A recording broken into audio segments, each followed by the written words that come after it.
you can care about people and you can care for people without being romantic or without being pulled into some inappropriate relationship. That's different. Caring about somebody as a human being, that they are a human being who has a story. And it's our job as leaders to know that story on some level and to appreciate that story and what they bring to our team, to our mission, to what we're trying to accomplish together.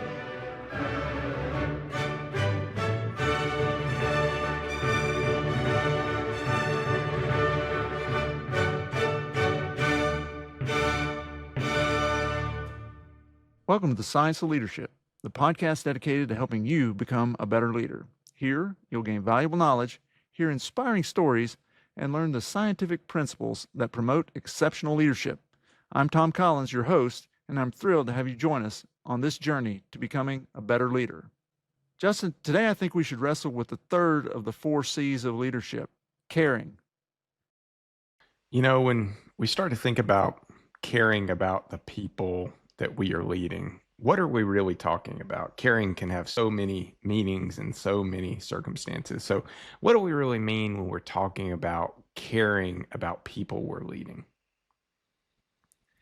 Man, that's a great question. As always, we like to try to define our terms, and I think this is a good example of that. When I think of caring, I think there are really 2 forms when we're talking about caring. And they're pretty distinct. There's caring for someone, and then there's caring about someone. So that's how I think of it. When you talk about 2 forms of caring, so I guess the next logical question is, what's the difference between them? What's caring about someone and caring for someone? Yeah, I think when we care for someone, I think that's really directly related to providing for their needs. We might also call it taking care of them, you know. This includes taking care of physical needs like food and clothing, shelter, sleep, other sorts of resources, stuff like that. But it also includes taking care of, when we're talking about leadership, especially developmental needs. You know, the things that we need to do to make sure that those people that we're leading have the skills and knowledge, the capabilities to do their jobs. Shifting gears, when we care about someone, that's really focused on socio-emotional connection, empathy, and being genuinely interested in their welfare and happiness.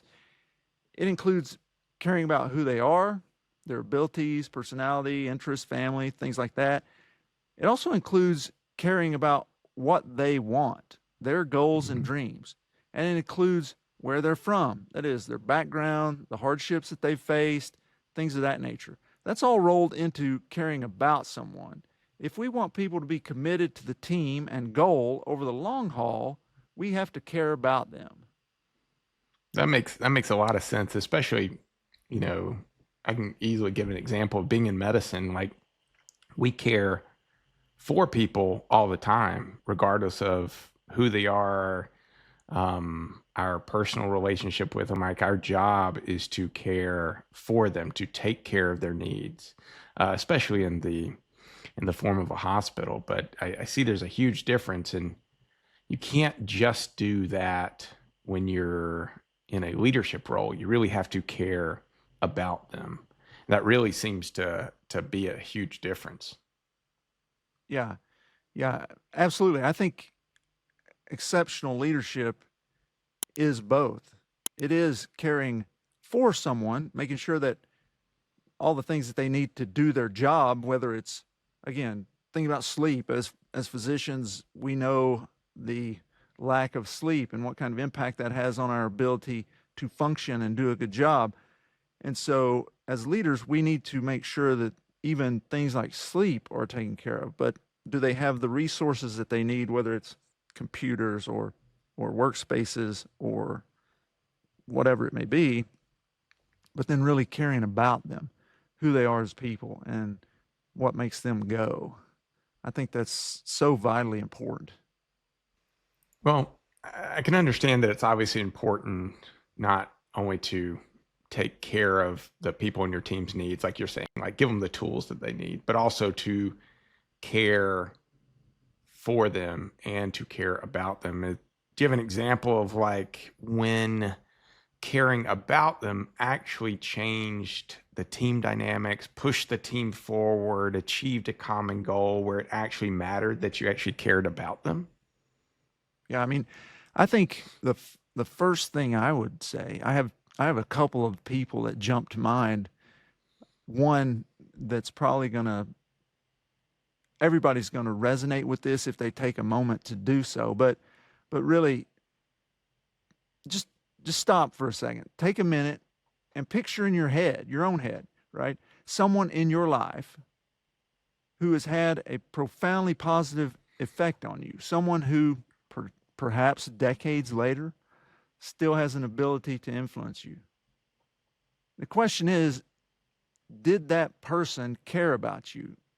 And really make it simple. For me, I think about the teachers that I had growing up.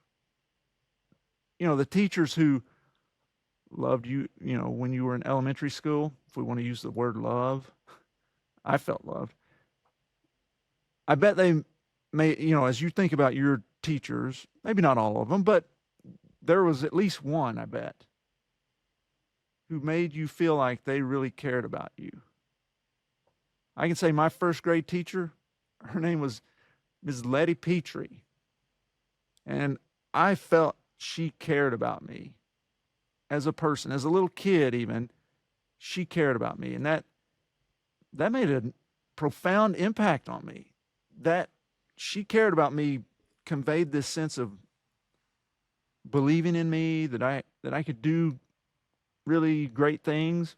Coming from my background, I didn't necessarily have a reason to believe that was true, but the way she cared about all of us instilled in me, at least, I can't say about my classmates, this sense of that I was worth that I could do great things, even as a first grader, you know? I don't know what about you? As you think back, Justin, do you have anybody like that comes to mind? Well, as you're telling that story, I almost think about what we've talked about in some previous episodes is the perception that a person cares about you almost carries with it some trust. Like you almost like, I trust this person because they care about me. And when I hear that, I almost think they have my best interest at heart. Not only do they have Yeah. my best interest at heart, but because they care about me, as you alluded to earlier, they actually know what I want.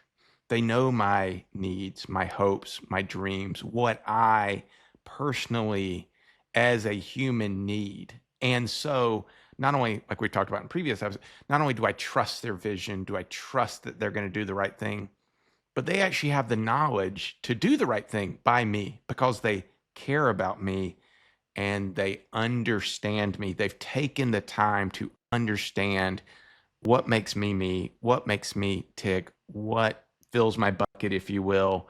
Right. And it's that caring. You're exactly right. Because they care, they've gone the extra mile to understand me and then can make the right decision. So I absolutely agree. I guess the question is like, obviously, great leaders, effective leaders have this. They care about their team, they understand the team.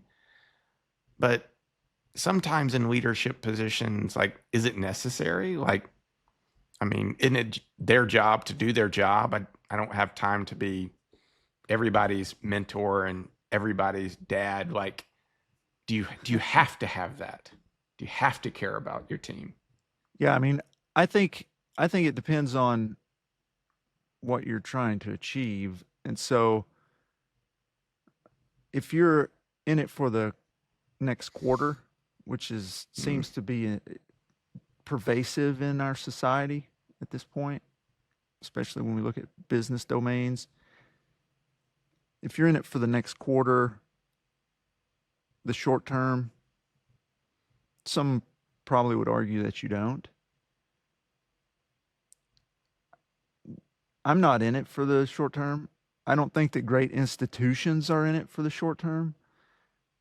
And so if you're in it for the long term and or doing things that are really hard, big achievements, legitimately challenging achievements, I think you have to care. Okay? I, I just I don't see a way. I don't want to say a way around it per se, um, but I think you have to. Look, I think investing in people psychologically and emotionally can be difficult. It can be time consuming. Honestly, it can be frightening. Okay. That investment requires being honest, it requires being transparent and vulnerable, and that can threaten the image of the omniscient and infallible leader that some people think they convey. The reality is, everybody knows they're not omniscient and infallible, but sometimes people think they convey that. They're trying to, at least. And so rather than risk it, many people in leadership positions find it easier and safer to maintain distance and avoid that emotional investment and risk that comes with it and present this sort of cold aloofness and call it professionalism. And I think that's rampant in many organizations. Look, Justin, I'm absolutely convinced that choosing to not care about the people we lead is not professionalism. I would say it's masquerading one's egotism, emotional laziness, psychological insecurity as something that sounds palatable or even laudable, and that's so vile. Like, how vile is that? That people are masquerading their own psychological deficits, in a sense, as something laudable, but it's consistently done under the guise of being professional. And I would say, of all things, that may be the most Machiavellian thing a would-be leader can do.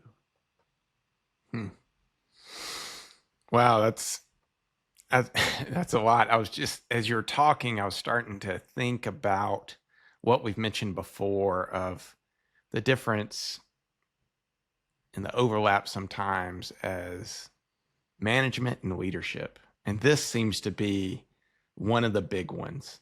Like you mentioned, the quarter, can I achieve X goal without caring about the people?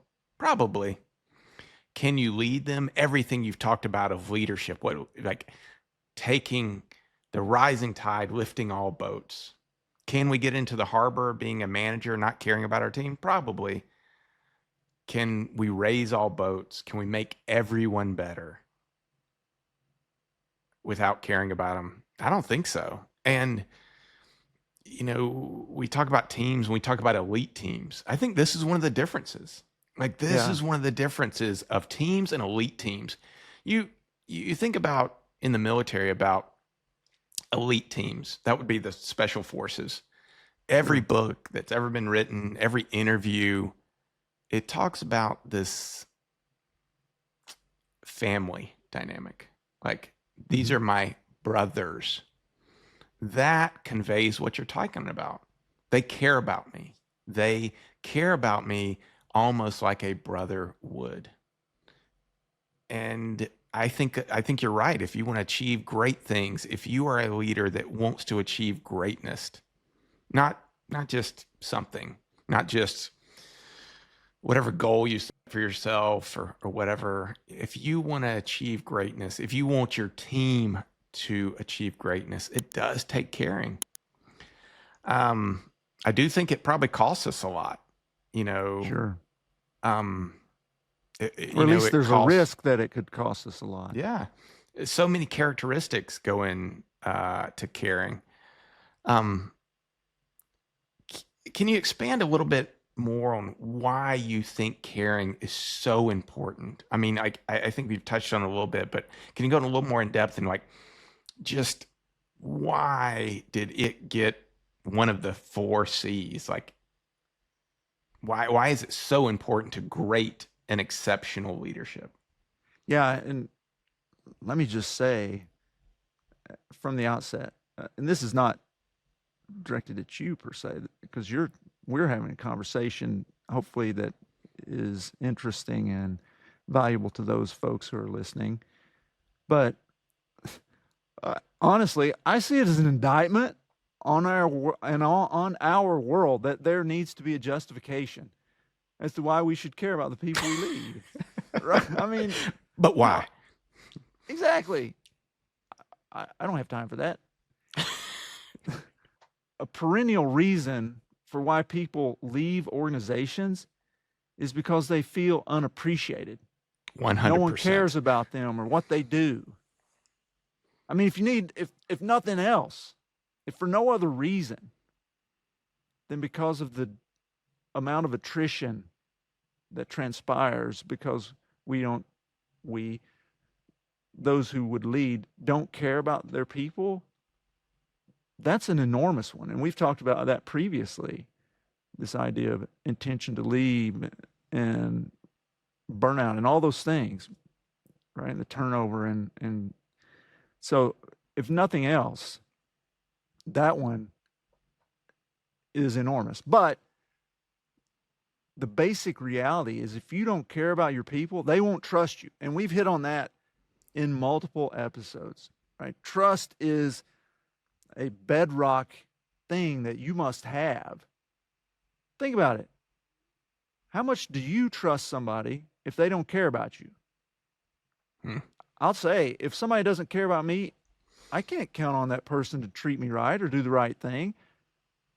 There's a very close relationship between how much you care and how much people trust you.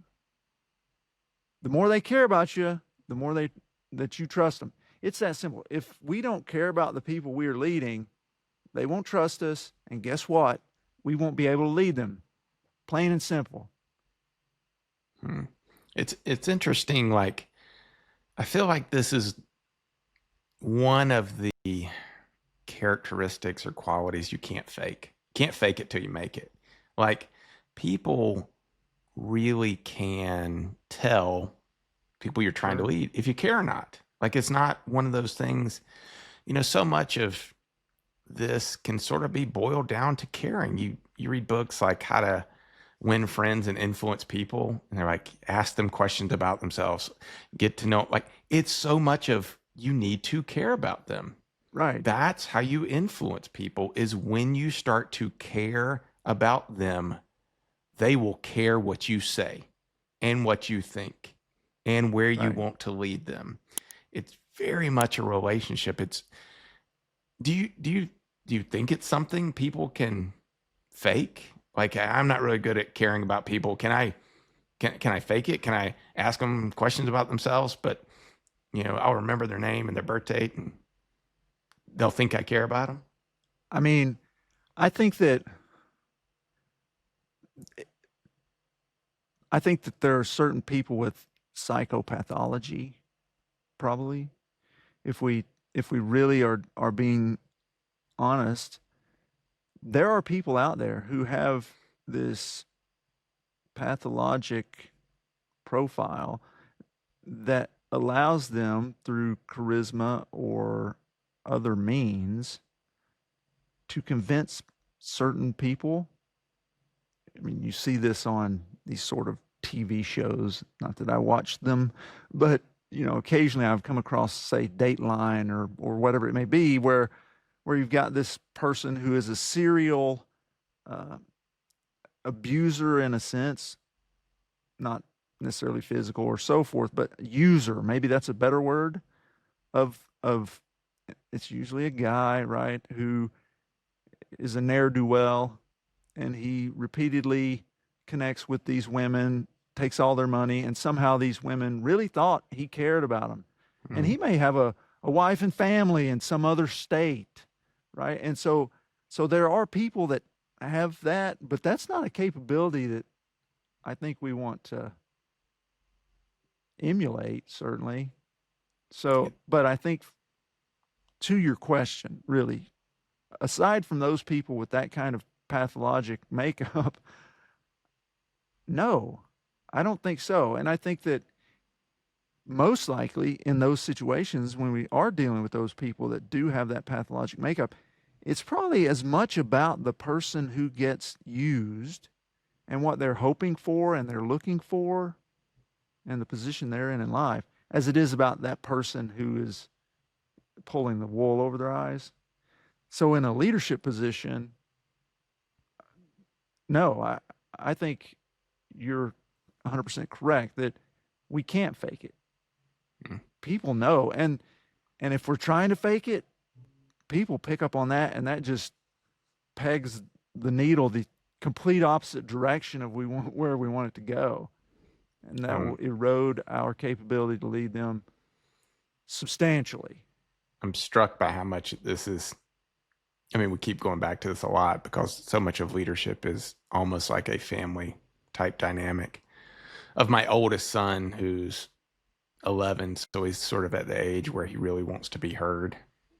And I just want to give him the advice and be like, don't make the mistakes I did. So let me just take my advice and listen to it.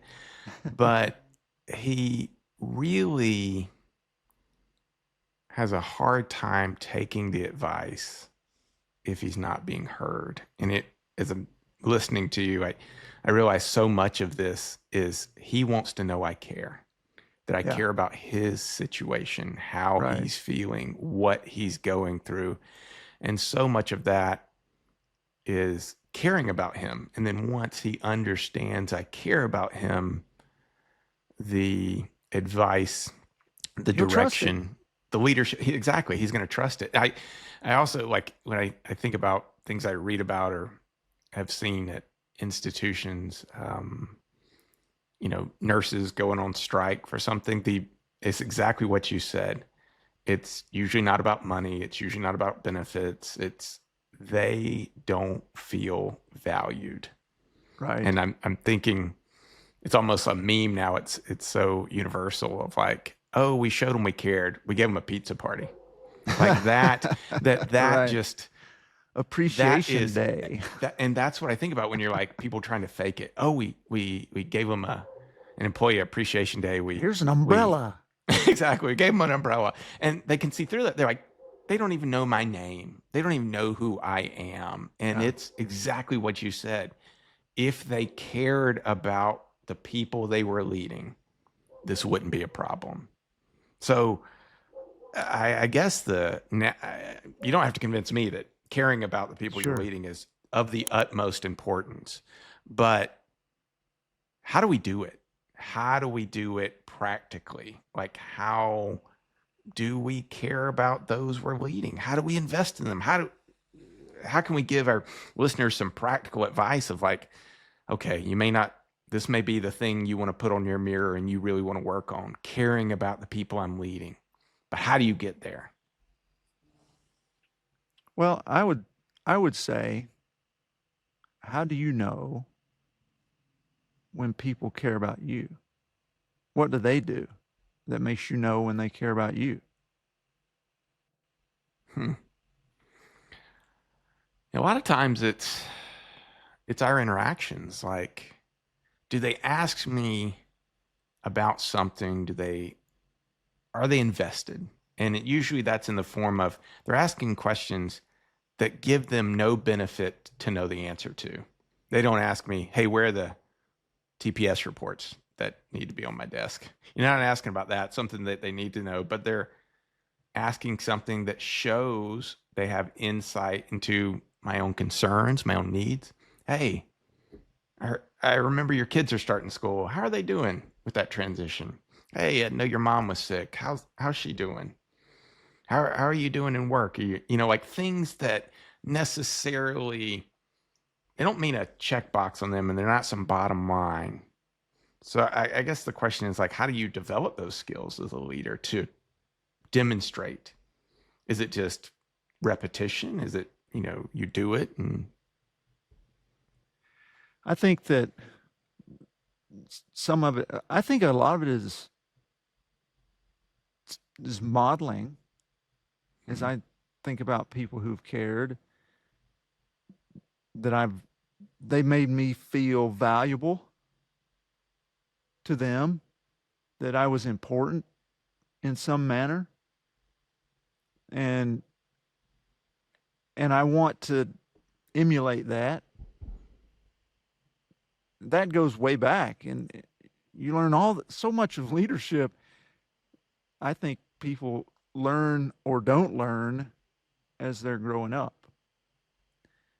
And so I think a lot of it is that sense of seeing somebody, feeling, really, it's more like feeling the effect of their caring for me, caring about me as a person. And as you said, with no real end goal or product that's going to benefit them per se, at least that is observable. And so I think the way that we demonstrate that, I mean, I hit on a few things earlier, right? I talked about caring for, and I talked about caring about. And so it's doing those things. If you want to, you got to do both of them. Care for somebody.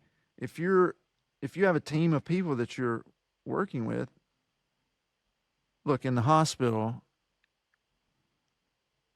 when I don't know what electronic medical record they have at your institution, there are only a couple of big ones, right? But when you're dealing with an electronic medical record that takes an excessive amount of time, all I need is this lab. Let's say a genetic report. They figure out ways to hide those so that no one can mine them. The dwarves of Lord of the Rings couldn't mine out where the genetic report is in most EMRs, and that's kind of important. Like you're talking about like major findings, and how frustrating that is. And if somebody actually cared, they would fix this thing so that it wouldn't take us 25 minutes of clicking around all over the place to find something that in the end was normal, right? And the frustration that comes with that. And so that's an example just of caring for somebody in what they're doing, right? In their job. If you're trying to lead this organization, care for people's needs in what they're doing. And then caring about them, again, we talked about who they are, what's important to them, what experiences and hardships they've had, getting to know people. To anybody who's listening, you can be assured that there is somebody in your organization, probably a lot closer to you than you realize, who's going through some major event. Maybe it's a personal reckoning with cancer. Maybe it's a close family member who has some illness. Maybe it's a loss of a pet that they hold dearly that really has been important to them. It could be a number of things. Maybe their roof is leaking. Maybe their AC is out. Whatever it may be, right? They're going through some struggle, and most of the time we are oblivious to that. But when we're not, when we invest in those people and we know who they are and what they're about and what they're facing, that makes all the difference in the world. I mean, look, multiple studies have shown that when we care about the people we lead, that has such tremendous effects. I mean, I can include some references, in the description and the show notes and all that, but it's been proven time and again that caring about those we lead results in increased engagement and productivity from our team, more collaboration, the morale improves, turnover, as we hit on earlier, decreases. Here's some fascinating numbers for you, and I see them as contrasting. So most people know who Daniel Goleman is, He's done a lot in the domain of emotional intelligence. And in 2000, he published this paper in the Harvard Business Review and found that when employees feel like their leader cares about their growth and their development, again, that's growth and development is more on the caring for side, right? It's being sure that people are getting what they need to be able to do their job. But when a leader does that, those people are 60% more likely to remain with the organization for at least 3 years. Now, if we talk about the inverse of that, there was this study just a few years ago, 2020, where the researchers found that 59% of people who leave their jobs, and we touched on this a minute ago, cite their manager's indifference to their well-being as being the primary reason. Wow, that's huge. Just from that's a huge number. Business standpoint, okay? If we want to cut out the humanity, and we're much more about the humanity here on the Science of Leadership, but it just makes all the sense in the world to care about your people and care for them. I'm going to play devil's advocate on this, on something you touched about a little bit earlier, but I want to go back to it. I can see someone listening to this and saying, you know what, but as a good leader, I need to be separate from my people. I can't be friends with them. I can't get into that. To lead them, I need to be separate from them. I can't be in the barracks playing cards with them because I need to be their leader. And almost use that in an extreme and in a hyperbole to say, so I can't really care about them. I've got to be step back. I've got to be separate to make hard decisions of maybe sometimes I've got to fire these people and sometimes I got to promote people that maybe. How do you respond to that? Because obviously I agree with you that caring about people makes effective teams.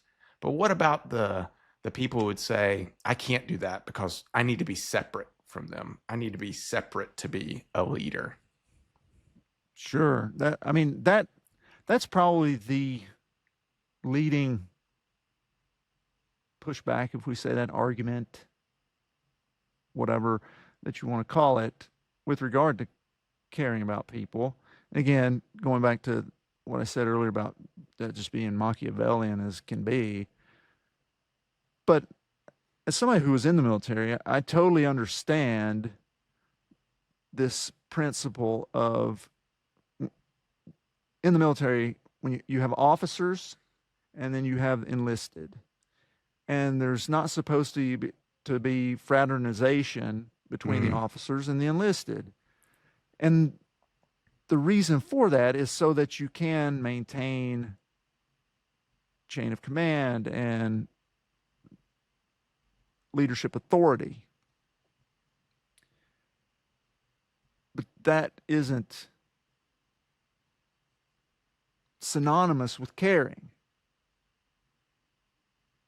So this came out in one of our episodes where I was interviewing Lieutenant General Mark Hertling, and he was talking about this concept that came from General Marty Dempsey when he was in Iraq, and in the book I talk about this, or actually General Dempsey talks about this. And so, long story short, is when General Dempsey was in Iraq and he was the commanding general, for every person, every soldier that died under his command, he made a little card that had the picture of the soldier, had their name, something about them on the back, married, whatever it may be. And he kept that in a little box that on the top of it was engraved, "Make it matter," that the loss of this person should not be in vain. And he had 132 people die during his time there in Iraq. And he went to every service for those fallen and told the other members of their team, make it matter, make it matter. And to this day, when I was interviewing him, he reached into his pocket and he pulled out one of those cards. Hmm. And so you can care about people and you can care for people without being romantic or without being pulled into some inappropriate relationship. That's different. Caring about somebody as a human being, that they are a human being who has a story. And it's our job as leaders to know that story on some level and to appreciate that story and what they bring to our team, to our mission, to what we're trying to accomplish together. So, yeah, you got to maintain some degree of objectivity, no doubt, because you have to make the tough calls sometimes. You may have somebody that you really like, but if they're a total dud, cannot accomplish their job, then you got to let them go. I would say, it's not dissimilar from being a good parent. That's exactly what I was thinking. I was like, to this day, my dad made it very clear from very early on that he was not my friend. Did I ever doubt that he cared about me? No. But he was always my dad. Yeah. But he was not my friend. And I think that is exactly what you said. It really, I think it, almost mirrors that. Can you be a good leader and care about your people? Obviously. And I would even piggyback on what you were saying. If you've got to deliver somebody bad news, I would be as someone who maybe was taking bad news.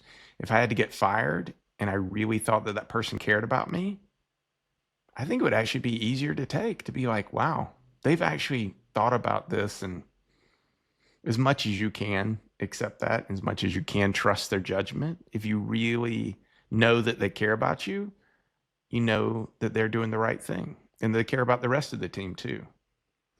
Yeah. So I agree. It's very much like a good parent relationship.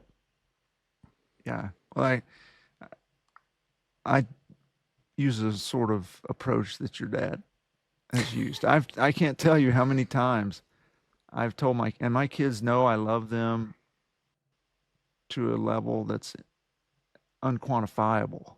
Okay. They know that. But I have repeatedly told them, my job here is not to be your buddy. My job is to be your dad. My job is to see the end goal and help you get there. And sometimes that means I'm going to, ask things of you that you may not want me to ask. I'm going to have to tell you things that you may not want to hear. But in the end, it's for that end goal. And Yeah. so far, with a 20-year-old and a 16-year-old, they appreciate that and see the love and the caring that's there.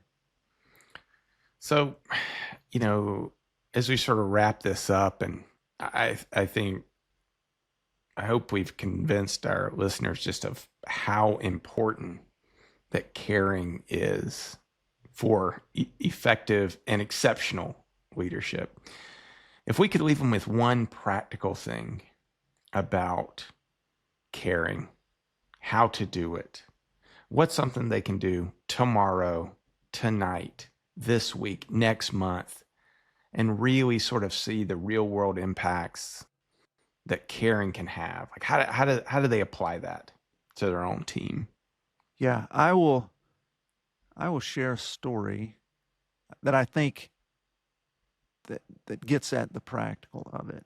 because as I've thought, as we were coming into this, and I was thinking about people that I look back on and I say, that person had a tremendous influence on me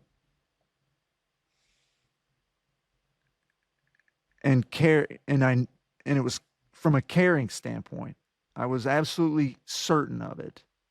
So when I was in high school, in this little high school in Appalachia, we were chosen as one of 7 high schools in the state of Tennessee to have access to the supercomputer, the world's fastest computer. This was 1992, okay, before the internet. I mean, really. The But we had 1900s, these, if you will. yeah, we had these terminals that we had 4 terminals, I think, or 5 in this one room, and they had a direct connection to the Cray supercomputer at Oak Ridge National Lab. Okay. If I would have had my head on straight, I could have been like Bill Gates or whatever. But anyway, but in that we had this program, and they at these 7 schools, and it was called Adventures in Supercomputing. And we each were assigned a mentor. And my mentor was a guy named Rick Loudon. Okay, he's from Latrobe, Pennsylvania, home of Rolling Rock, and he will tell you that every time he says Latrobe. Okay, I mean, that guy, he's so proud of Latrobe and Rolling Rock beer. But Rick, he's, at that point, I was living, I was starting my senior in high school. It was my grandmother, my mom, my sister, and I living in my grandmother's house. And Rick came and was like this big brother figure. He was just trying to help me with this project, right? He had no compulsion to actually care, but he came and met me and my family and took me out to eat and said, "Hey, what do you want to do in life? Where are you coming from? What do you want to be? How can I help you?" He was able to procure an Apple IIe. I mean, old school. I remember that thing. And he loaned that to me, a computer. And I mean, I didn't have money for much at all. But suddenly I had this computer, and I could do stuff on this computer at home, and then I could do the stuff with the computer, like the legit computer at school. And I cannot quantify the impact that Rick still has to this day, and the way that I approach other people and I try to invest in them is an echo and a tribute, I hope, to what Rick did when I was 17 years old, and that he continued to do throughout my college time. He had me come into his lab and work in the summers, and there's absolutely no doubt that without Rick and his impact on me, I wouldn't have gone to medical school. I wouldn't be where I am today without that. But it was all based on he cared for me in a practical manner. He stopped and said, "Here's this young man. I want to know something about him." And that's the way that if we're going to be leaders, that's what we got to do. Whenever I have somebody who approaches me and says, "Hey, I'm really interested in you being my mentor," the first thing that I do is I schedule an appointment with them. And it's usually on the order of an hour and a half or 2 hours. So finding that time is hard, but that's a big investment. And I sit down and I just say, "Tell me your story." And most of the time they'll tell me some very thin version of that, it's polished up as if they're interviewing for medical school or whatever. I'm like, Yeah. No. I want to know the real story. I want to know, tell me about your family. Tell me about your parents. Tell me about all these things. Because if I'm going to mentor you, I need to know who you are, where you come from, what you're about, what you're hoping to achieve, so that I can help you get there as best as I can, right? And so I would say for our listeners, if you want to have that kind of legacy, that kind of impact that Rick Loudon had on me, man, a long time ago, is still having on me. Do that. That's the first step. I mean, if you just do that, you'll be better than 99% of leaders on the market. That's the practical thing I would say. I don't know if you have any thoughts. No, I think that's exactly right. My son, as he's going into middle school, that's essentially what I told him. I was like, listen, you're going to be with kids that you don't know anything about, that are coming from different schools. I was like, if you really want to expand your footprint, get to know more people, don't talk about yourself. Yeah. Ask right. them about them. Show them that you care. If you really care, show them that you care. And the easiest way to do that is to ask them about themselves, to show them like and actually be interested in the answer. Yeah. When's your birthday? Where are you from? What sports do you play? Ask them something to get to know them.